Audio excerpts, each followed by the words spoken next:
Welcome to Alexandria, City of Celebration. Like most Greek cities, Alexandria offered multiple forms of entertainment. Most were related to cults, religious practices, and the festivities surrounding those practices.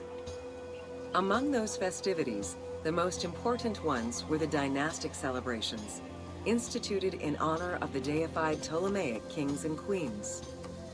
These celebrations could go on for many days and included sacrifices, offerings, processions, and public banquets.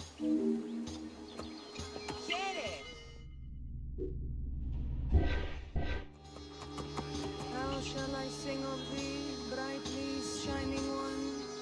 Rocky of hunger, little golden sun. How shall I sing of thee, brightly shining one?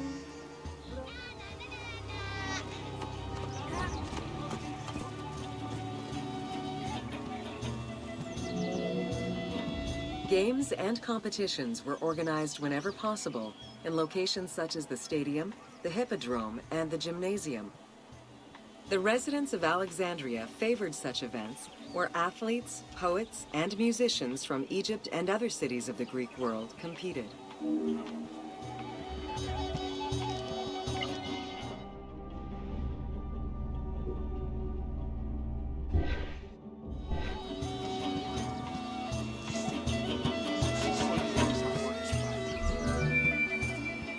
Like all good Greek cities, Alexandria had a theater.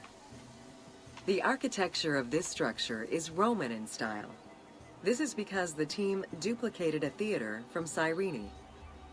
Roman theaters were usually semicircular and built from scratch on a flat area with structures designed to enhance oration. Greek theaters were more oblong in shape, similar to a horseshoe, and favored the slopes of natural hills to support their acoustics.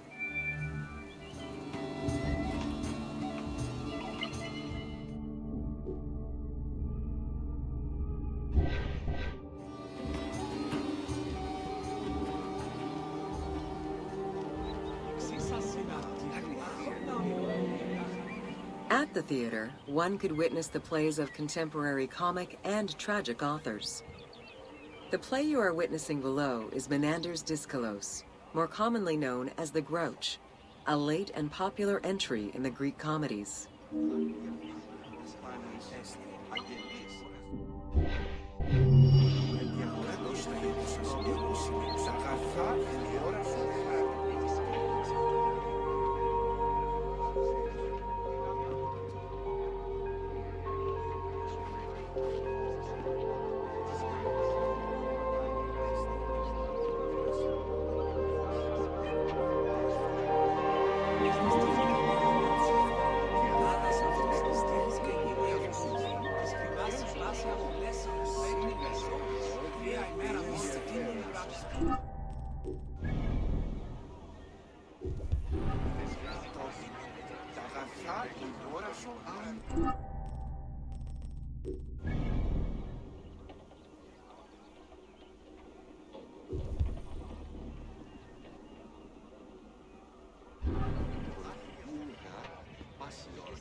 Εγώ συλλέξω είτε διαγορά τι εχθές. Μήπως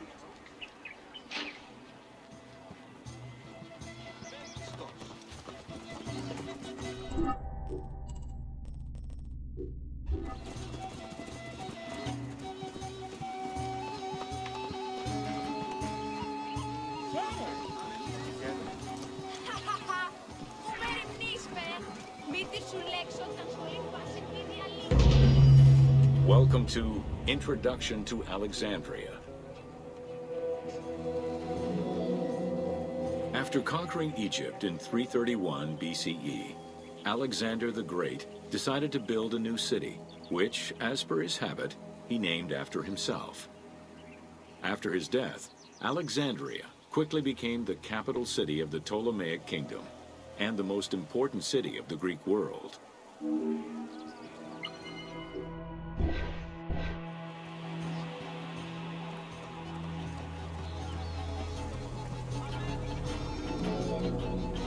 The city was built between the Mediterranean Sea and Lake Mareotis, which resulted in Alexandria becoming a crucial cultural hub and trading center.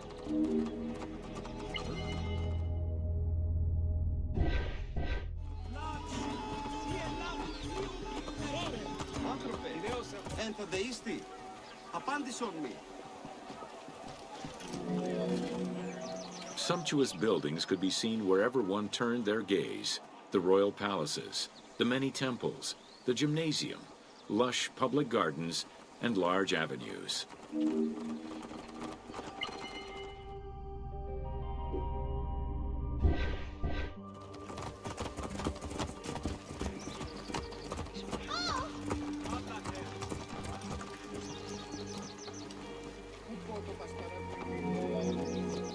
With its incomparable beauty and advantageous geographic location, Alexandria attracted foreigners, intellectuals, and traders.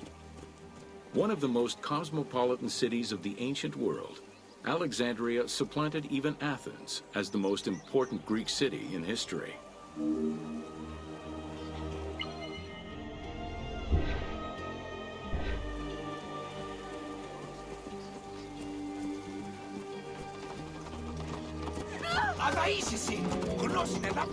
Egyptian obelisks were highly prized by Roman architects. While Roman design previously favored the use of a single monument, Egyptian obelisks tended to come in pairs and were generally located at the entrance of temples. Several ancient Egyptian obelisks are still in existence today, though many are spread out across the world in locations such as Paris, Rome, New York, and London. All of this shows that Alexandria was significantly influenced by the rich past of Egypt.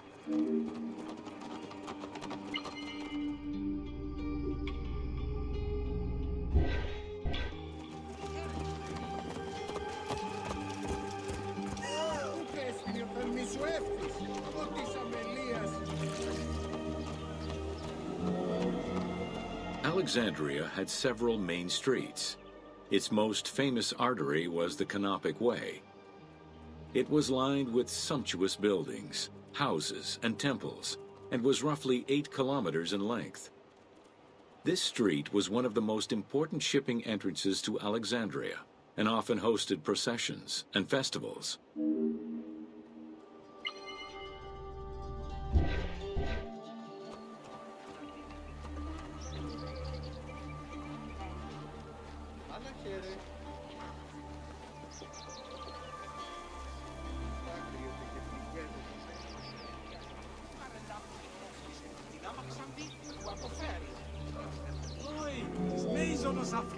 The width of the street, 30 meters, was abnormally large even by Greek standards.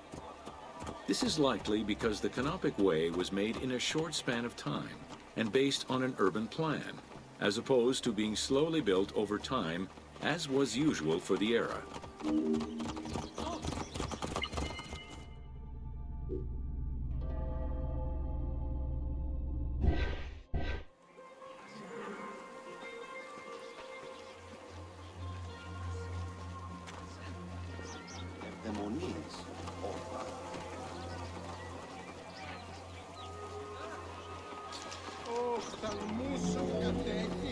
The Canopic Way originated in the western cemeteries, skirted the gymnasium, and then exited the city to head east through massive doorways towards Canopus.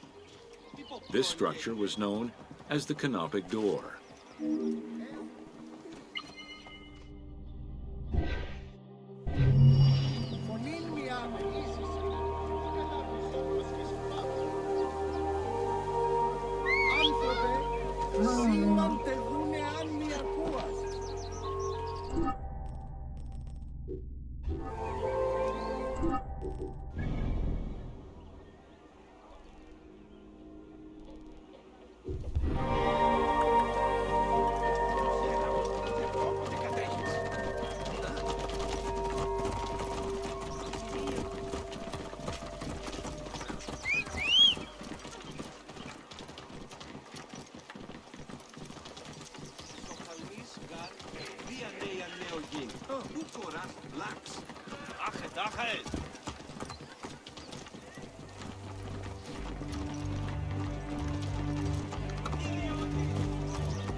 Ha ha!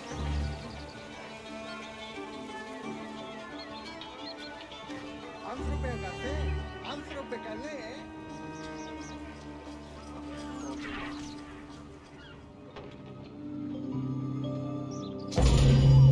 Welcome to the Siege of Alexandria.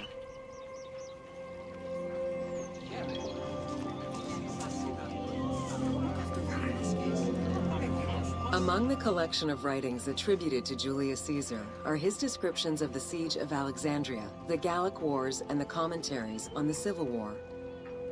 These archives contain information on different campaigns, the Wars of Alexandria, Africa, and Spain. Each of them recounts Caesar's military activity from 58 BCE to 45 BCE. Though Caesar's documents remain a main source of information, it's important to note that the perspective is limited. It is necessary for other historical documents to be taken into consideration to provide a better understanding of events.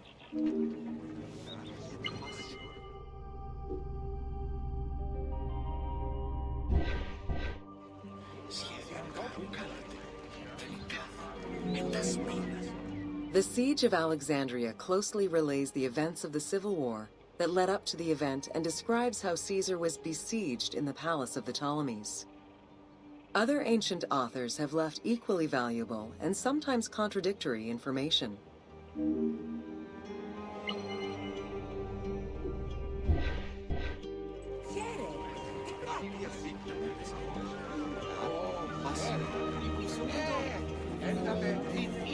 In the events leading up to the Siege of Alexandria, Cleopatra VII and her brother were fighting over control of Egypt.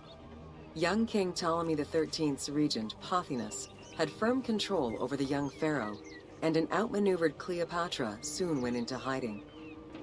This set the stage for Pompey's arrival in Alexandria. Having lost his battle against Caesar in 48 BCE, the Roman general turned to his allies, the Egyptians, for safe harbor.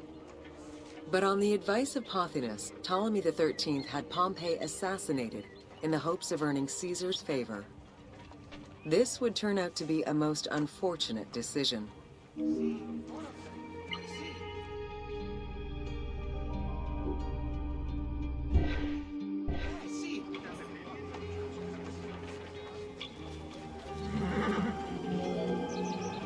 Upon his arrival in Alexandria, Caesar was presented with Pompey's head. The sight of a Roman murdered by Egyptians did not sit well with him.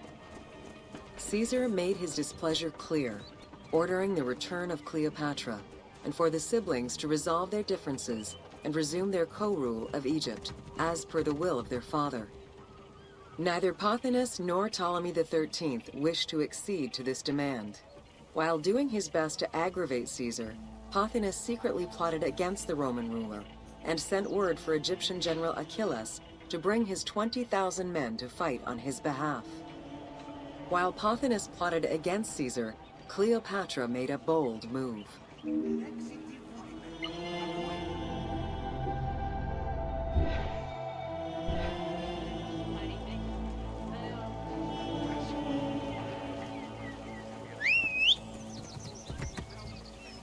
Yalla, yalla.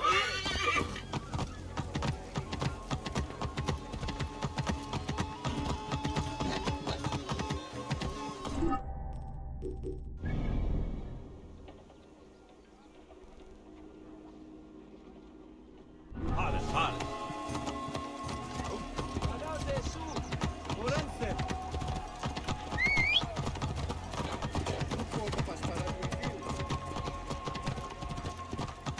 Ha, ha.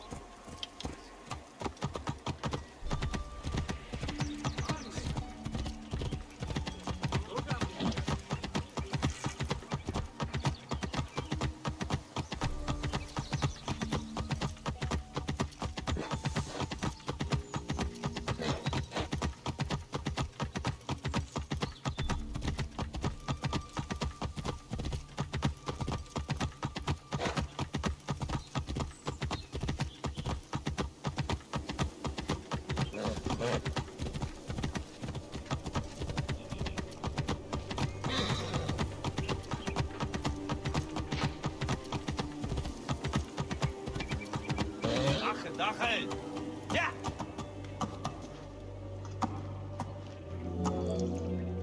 There are various descriptions of the encounter between Caesar and Cleopatra.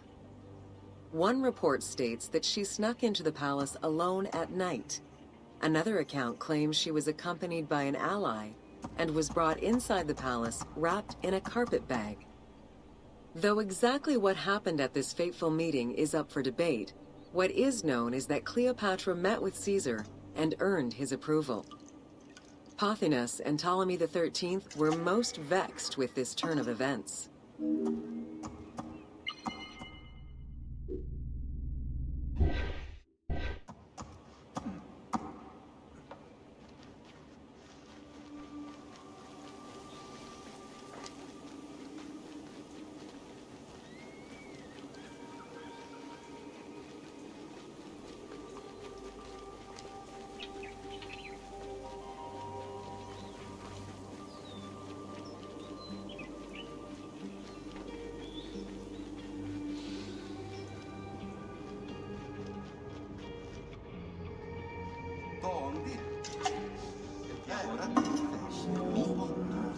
With Cleopatra finally present, Caesar chose to act as mediator between the siblings in the hopes of a peaceful resolution. It did not take long for things to sour. During a banquet given to celebrate the reconciliation, there was an assassination attempt on Caesar. It was the Roman leader's own barber who thwarted the attack. Once it was revealed that the king's regent, Pothinus, had ordered the attack, Caesar had him executed. He then placed the young king under guard.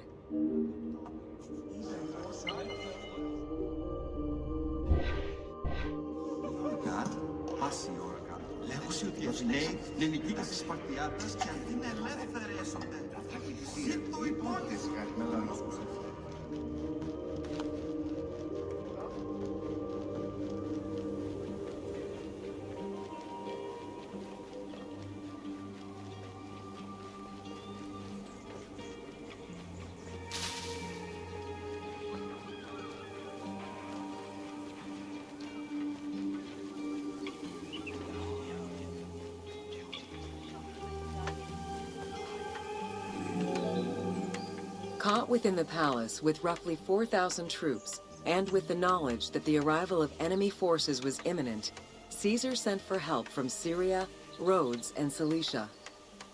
He ordered his men to dig a ditch around the palace and build a wall leading to the harbor. This would ensure Caesar's access to the sea. When Egyptian General Achilles arrived in the city with 20,000 men, the battle for Alexandria began.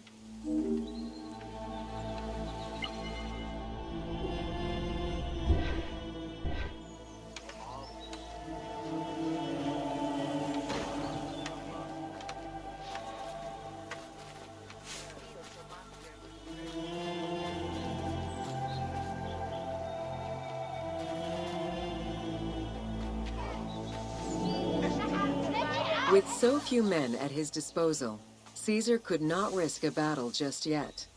He sent ambassadors to Achilles in the name of Ptolemy to propose a truce. Knowing that the orders did not come from the young king, and angered by the pharaoh's imprisonment, Achilles had the messengers assassinated. With Caesar confined within the palace, Achilles positioned his troops around the city.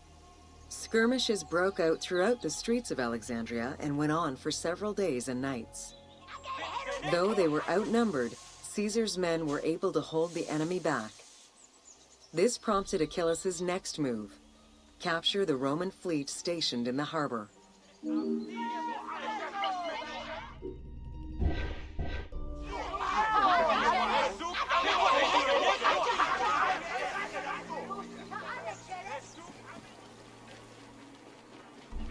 Hey, da ist die. Offen muss ina eoron abolesen. يلا يلا. Ogalos, Evge.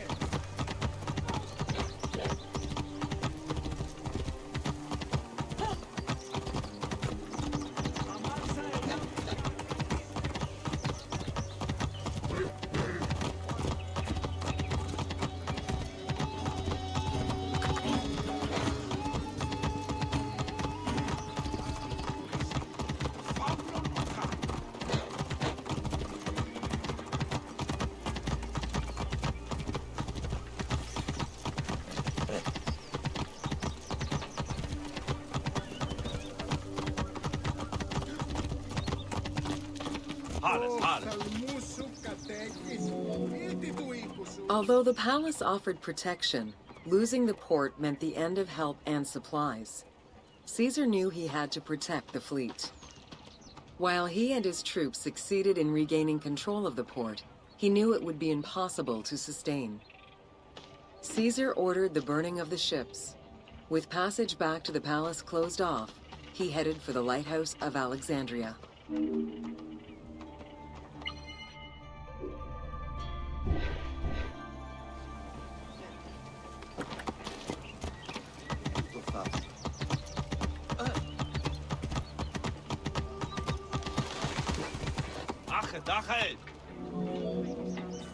Fighting their way through the Egyptian troops, Caesar and his men eventually reached Pharis Island. There, they took refuge within the lighthouse. With easy access to the open sea, Caesar was able to send messages to his allies requesting reinforcements and more supplies.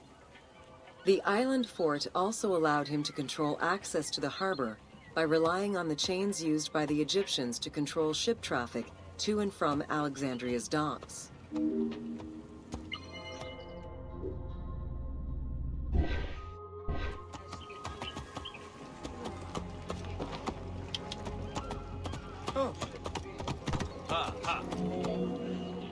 The exact chronology of events during the war in Alexandria remain imprecise. Conflicting accounts raise questions as to when, and even if, the Great Library of Alexandria was burned down at all. One account states that during the fighting, docks and warehouses were burned, and this was the fire that spread to the library. In another account, when Achilles cut off the harbor, Caesar had to leave the safety of the palace to defend his ships. As the enemies battled across the port, their arsenals set ships ablaze, and this destruction spread to the library.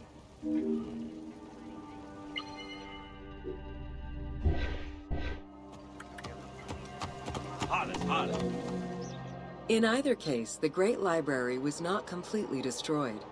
Experts point out that its location was too far from the harbor, and much later texts refer to the Great Library as being intact. Warehouses near the harbor contained manuscript copies awaiting export, and it is more likely that these documents were destroyed than the Great Library itself.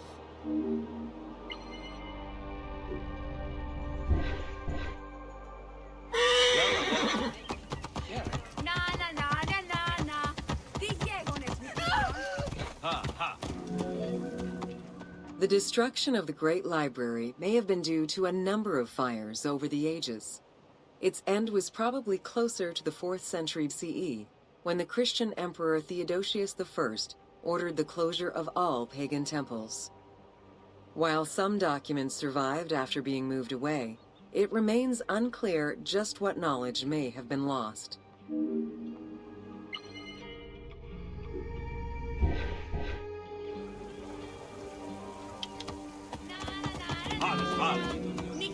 Where there are accounts of Achilles being in control of the battle against Caesar, it appears that instead Cleopatra's sister, siding with her brother, had him killed and put her ally Ganymedes in his place. Ganymedes proved a valuable tactician for the Egyptian side. It was his idea to cut Caesar's access to the harbor, thus trapping Caesar at the palace.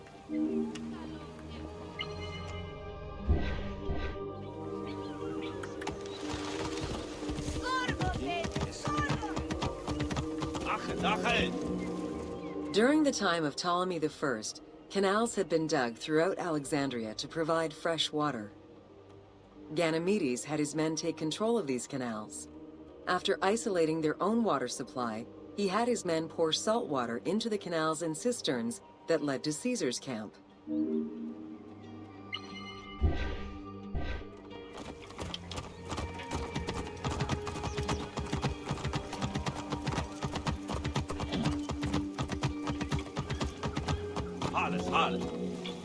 Panic erupted in Caesar's men.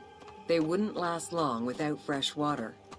Recognizing that the porous limestone could help them, Caesar and his men dug wells to restore their water supply.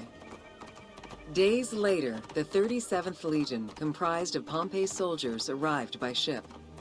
Unable to come ashore due to the winds, Caesar risked going out to meet them on the peninsula, Cape Chersonese.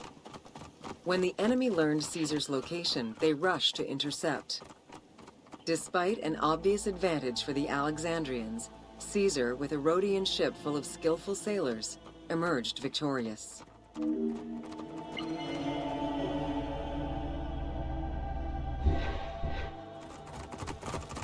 يلا يلا.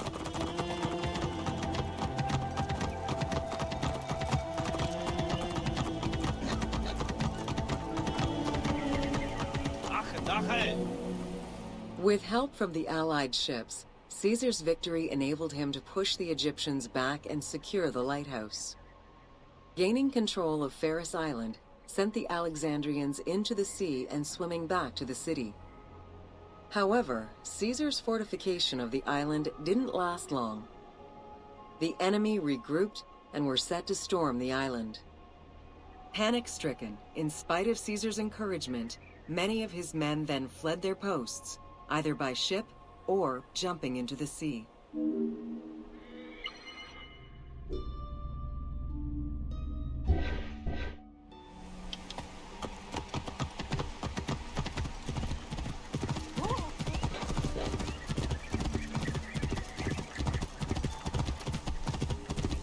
Ha ha. Yeah.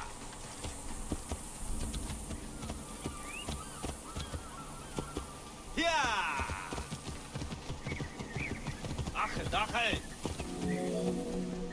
Caesar attempted to retreat, but Port Eunostos' harbor was overrun with enemy ships, preventing escape. Reportedly, Caesar gathered his papers and leapt overboard in an attempt to swim to an Allied ship farther out. Historian Cassius Dio claimed that Caesar would have drowned if he hadn't been able to remove his purple garment.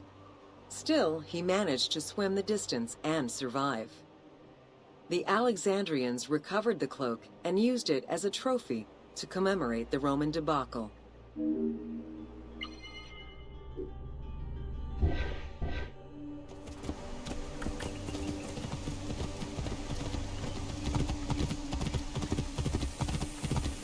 Ha ha. Unhappy with Ganymedes and wanting their king restored, the Alexandrians approached Caesar with a compromise. Caesar agreed to release Ptolemy XIII after entreating him to spare the kingdom and remain loyal to Rome. Once freed, however, the king defied the agreement and continued the war. يلا يلا.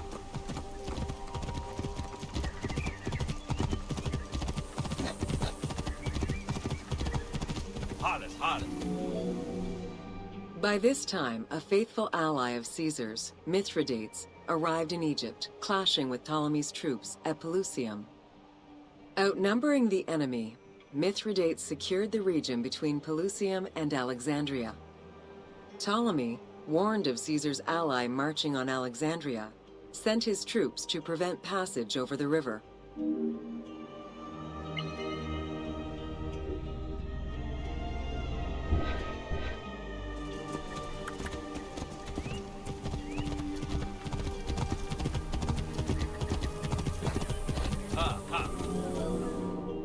Mithridates warned Caesar in time, and the two groups confronted the armies of Ptolemy in the Delta.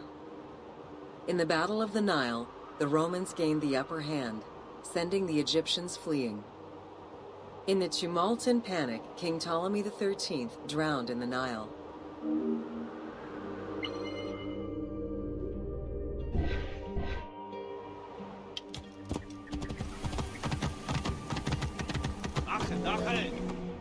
After the siege ended, Cleopatra VII married her younger brother, Ptolemy XIV, enabling her to reign over Egypt until 30 BCE. Under her rule, Alexandria settled into its position within the Roman Empire and eventually surpassed Athens as one of the most important cities in the Roman Empire. Julius Caesar remained in Egypt for a short time. He and Cleopatra would later have a son named Caesarion.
Welcome to Cleopatra, Queen of Egypt. Cleopatra VII Theophilopator ascended the throne in 51 BCE at the age of 18. Though her early attempts to maintain power were often challenged, she eventually prevailed and became the sole ruler of Egypt. According to Plutarch, she was the only Ptolemaic pharaoh to speak the Egyptian language. Her intelligence, coupled with a good education and a great political mind, allowed her to make the alliances necessary to maintain the independence of Egypt while Rome was becoming a Mediterranean empire.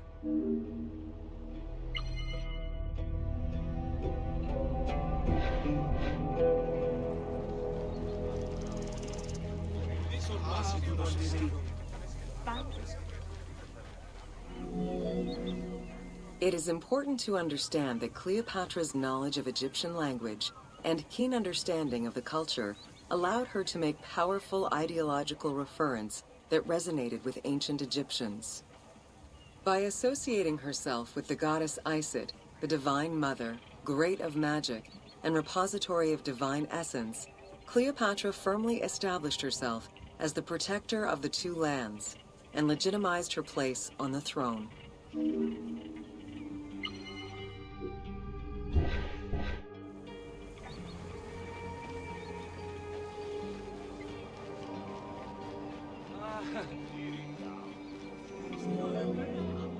Upon his death in 51 BCE, Ptolemy XII Aulus bequeathed his kingdom to his daughter and eldest son, Cleopatra VII and Ptolemy XIII. As was custom, the siblings were married. The new pharaoh was 10 years old, his sister wife 17. The early years of their reign were not easy. Between 50 and 48 BCE, droughts and floods aggravated Egypt's problems. General Achilles and the royal advisor Pothinos kept intervening in the young ruler's political decisions, and eventually colluded to turn Ptolemy XIII against Cleopatra. By 48 BCE, Cleopatra was in exile.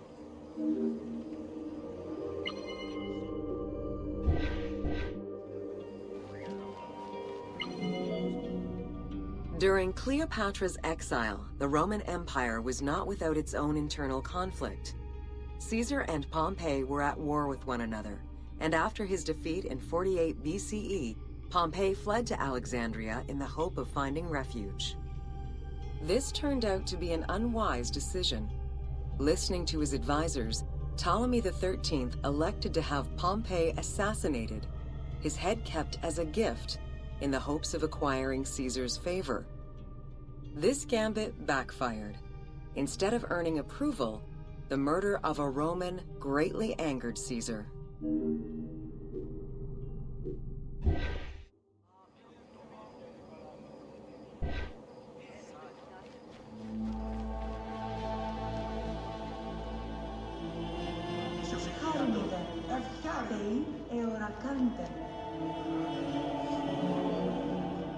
Cleopatra, aware of Caesar's anger against Ptolemy for the murder of Pompey, decided to take advantage of the situation.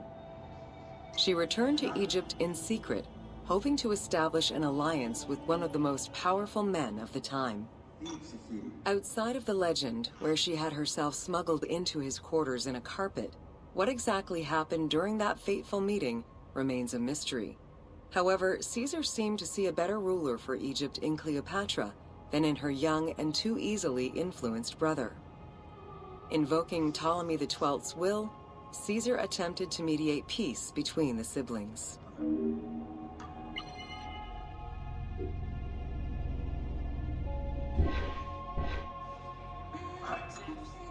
Καλώς. Εύχαρη.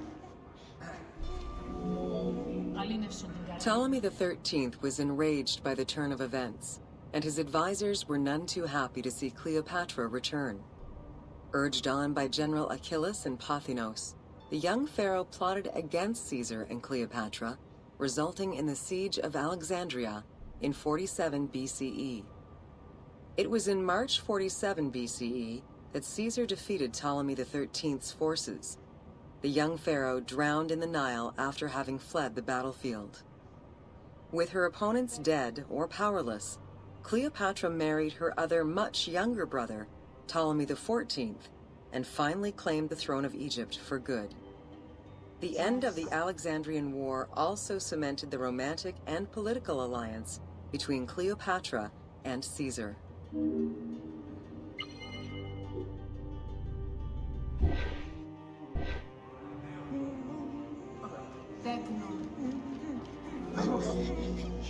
In June of 47 BCE, Cleopatra gave birth to a son, whom she called Caesarion.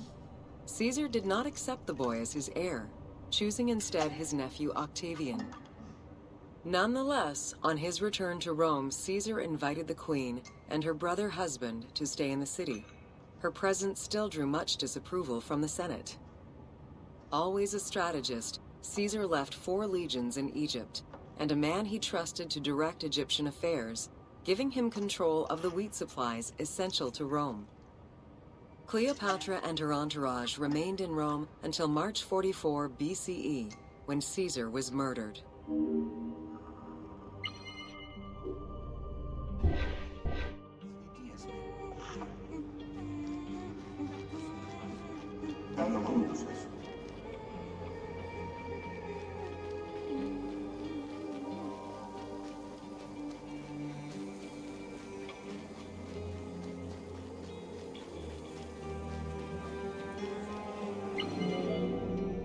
Caesar's most faithful ally, Mark Antony, often visited the Queen of Egypt during his stay in Rome. Unlike most, he recognized the legitimacy of Caesarion, the natural son of Caesar. Antony knew he would need the riches of Egypt in order to fight Octavian and claim the Roman Empire. Cleopatra, in return, saw a powerful ally. In the winter of 41 BCE, she arranged a sumptuous tour of Egypt by boat to show Antony the wealth of her country and the power she held as its ruler. A romantic and political relationship followed. The Roman Senate was once again most displeased. To calm spirits in Rome, Antony married Octavia, sister of Octavian.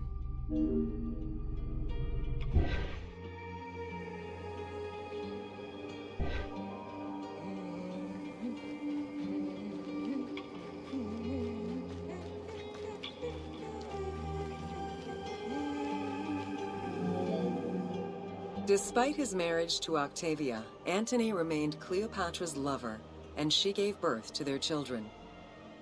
Cleopatra increased her kingdom's territory and started a political propaganda alongside her lover in Egypt and beyond. She hoped to create a Ptolemaic federal empire with Alexandria at its center. Antony eventually repudiated his Roman wife for the Egyptian queen, much to the dismay of the Roman elite. However, while Mark Antony focused on Egypt, Octavian carefully gained military and political ascendancy over him in Rome.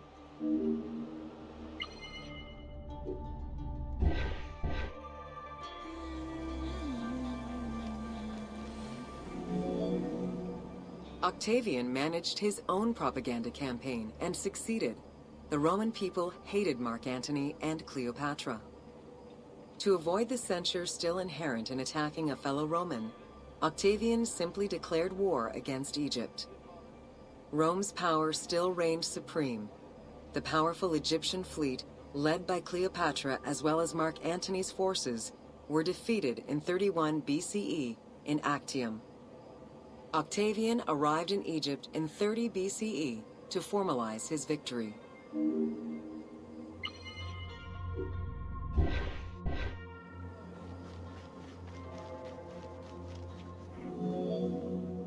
The following events remain difficult to confirm due to the many versions and legends around them.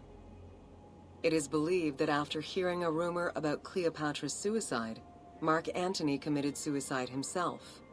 He was brought to the queen as he slowly passed away. Knowing that Octavian would have her chained and paraded through Rome in defeat, Cleopatra planned her own suicide. She most likely killed herself with arsenic, though admittedly, the version where she uses an asp to deliver a fatal bite may be considered more dramatic. What happened to the body of Cleopatra is still a mystery.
Welcome to the Hippodrome of Alexandria.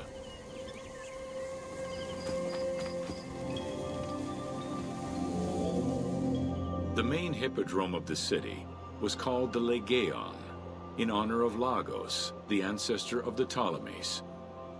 Alexandrians were great lovers of horse racing. They were fascinated by the rivalry of these races, the agon, as it was said at that time, that every competition brought. It was a struggle for glory.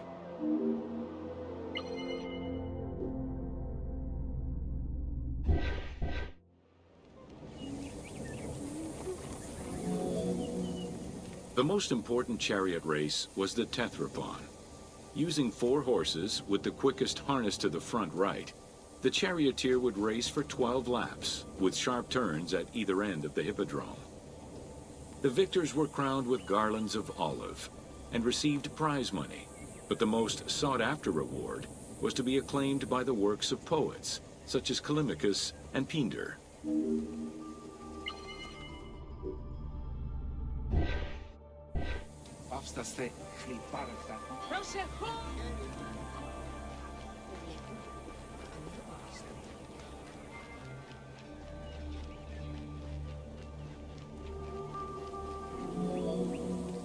Ye hymns that rule the lyre, what god, what hero, aye, and what man shall we loudly praise? Verily Zeus is the lord of Pisa, and Heracles established the Olympic festival, while Thiron must be proclaimed by reason of his victorious chariot with its 4 horses. Thiron, who is just in his regard for guests, and who is the bulwark of Akragas, the choicest flower of an auspicious line of sires, whose city towers on high, bringing wealth and glory to crown their native merits.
Welcome to Wine in Ancient Egypt. When the god Horus lost his eye in a war with Seth, the ancient Egyptians believed the eye turned into a vine, and the vine's tears became wine. Early texts, dating back to 3150 BCE, contain the hieroglyph for vine. Regarded as extremely valuable, wine was highly sought after by the elite. It was also an essential part of many religious ceremonies.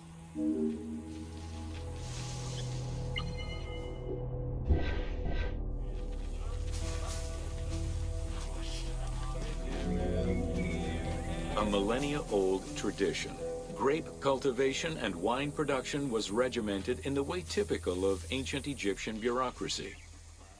Egyptians kept careful records of winemakers, which they clearly identified on labels. Every landowner with a modicum of self-respect usually kept a vineyard. This held particularly true in the regions of the Fayum and the Nile Delta.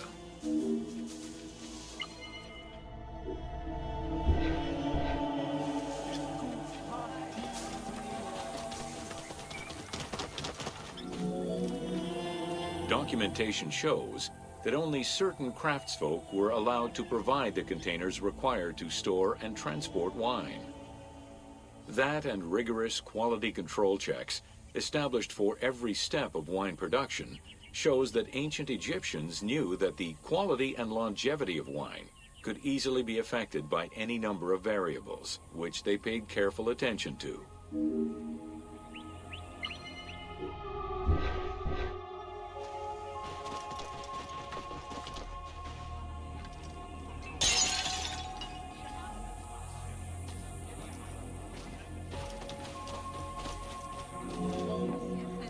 Egyptians had different kinds of wines, most of which ranged in quality from good to very good. The sweet shadé, to which honey had been added. The soft nejem, obtained by drying the grapes in the sun. The ma, reserved for religious ceremonies. And finally there was the peyor, the mediocre rated wine, resulting from the second pressing of grapes and reserved for a less discerning palate.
Welcome to Osiris, the first mummy.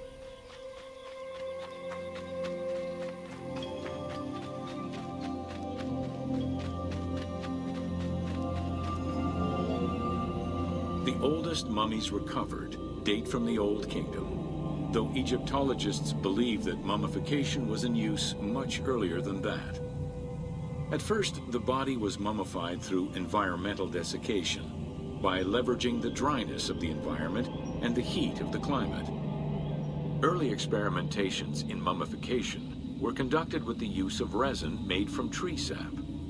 Strips of linen were only used on some superficial parts of the epidermis of the hands or jaw.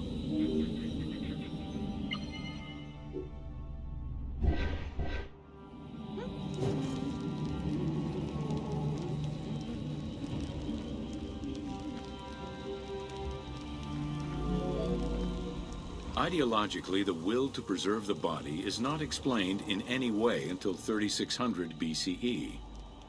This is when the Egyptian belief that the body housed the soul was finally documented for modern Egyptologists to eventually decipher. It was not until the arrival of the myth of Osiris in the Egyptian religion around the 5th dynasty that mummification was thoroughly conceptualized. The practice was thereafter grounded in both a mythological and ideological point of view.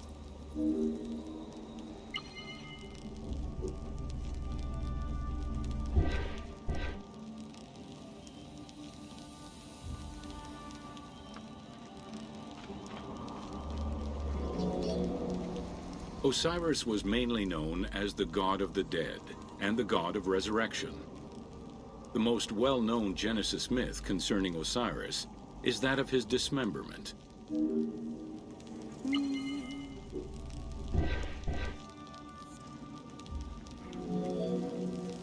It is Plutarch who gives the most simplified and complete summary of the story.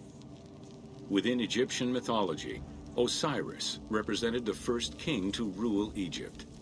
Jealous of his power, his brother Seth attempted to usurp his throne. After several unsuccessful attempts, Seth succeeded in killing his brother by dismembering him and scattering the pieces of his body all over Egypt. Isis, the great of magic, traveled all over Egypt in search of the pieces of her husband's body. After a long search, she recovered all the pieces save for his manhood, as it was eaten by a fish.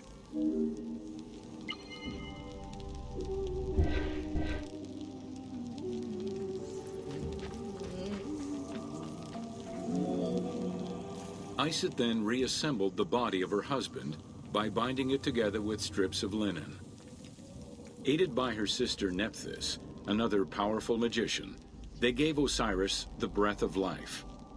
This not only brought him back from the dead, but also allowed him to recover his virility long enough to impregnate Isis, thus ensuring his succession before, once more, dying. Thus Horus was born.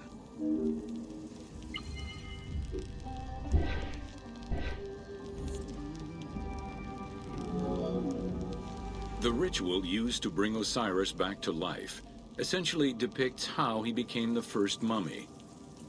It is why, on the sarcophagi of kings, we often find Isis and Nephthys represented as the magicians who restore life to the deceased.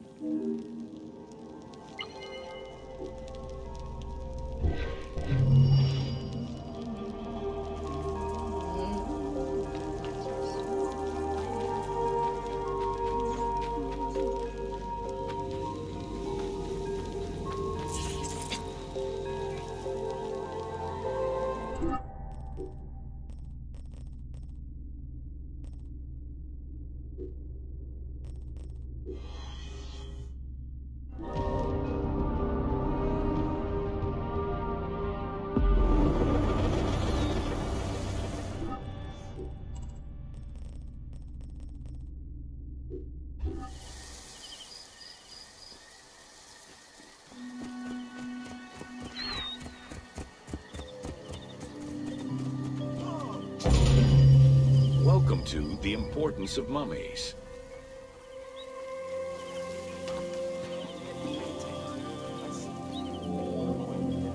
The first hieroglyph for embalmer appeared in pyramid texts of the Old Kingdom. It is likely that embalming was a trade that progressed alongside the evolution of ancient Egyptian funeral practices.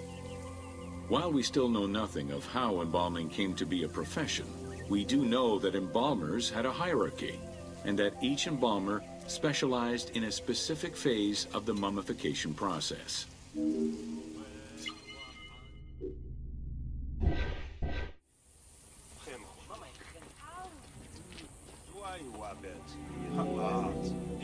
The mummification techniques were jealously guarded by embalmers from generation to generation. Despite their efforts, Herodotus and Diodorus discovered their methods in late antiquity, but historians were skeptical about the validity of the texts.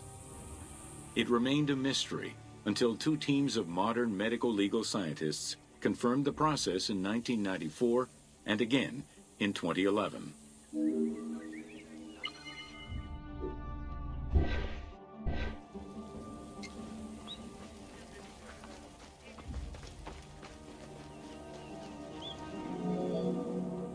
The Uabet, meaning the pure place, was where the embalmers mummified the bodies of the deceased. Until the end of the Middle Kingdom, it was located in tents at the edges of the city due to the smell of decomposition. In the New Kingdom, however, the Uabet was located within the city limits, though still in open-air spaces. In the same way that the practices and techniques of mummification evolved, so possibly did consideration towards embalmers within ancient Egyptian society.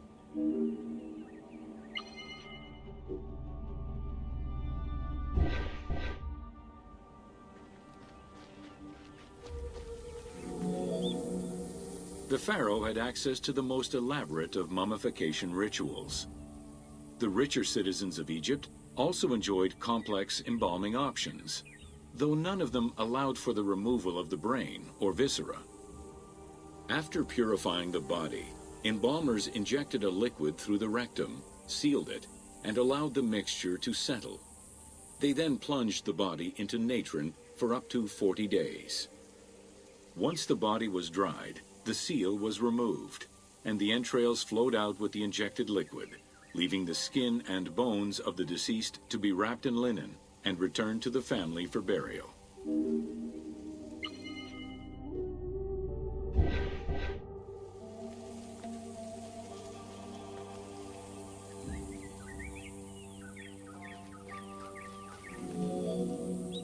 The least costly embalming option was for the embalmers to simply inject a product called surmaya and immerse the body in the natron for up to 40 days before handing it over to the family. For all those who could not afford any embalming process, desert burials offered a pauper's alternative to preserve the bodies of the dead.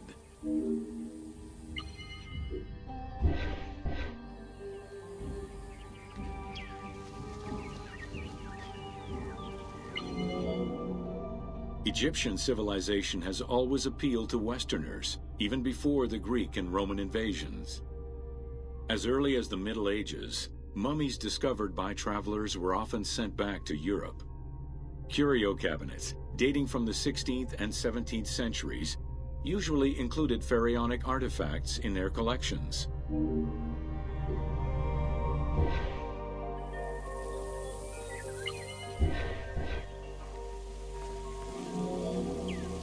The Egyptomania phenomenon was heralded by Napoleon Bonaparte's Egyptian campaign, which lasted from 1798 to 1802.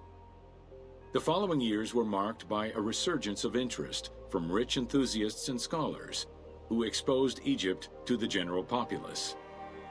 Many research societies focusing on Egyptology were founded during those years.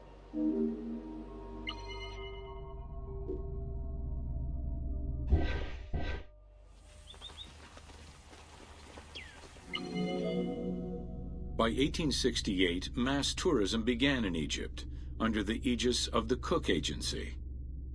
The rich would indulge in leisure trips to Egypt and bring back mummies.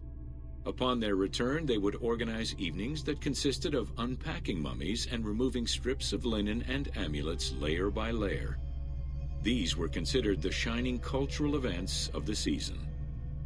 The Egyptian collections of many a museum were founded as a consequence of this mass pillaging.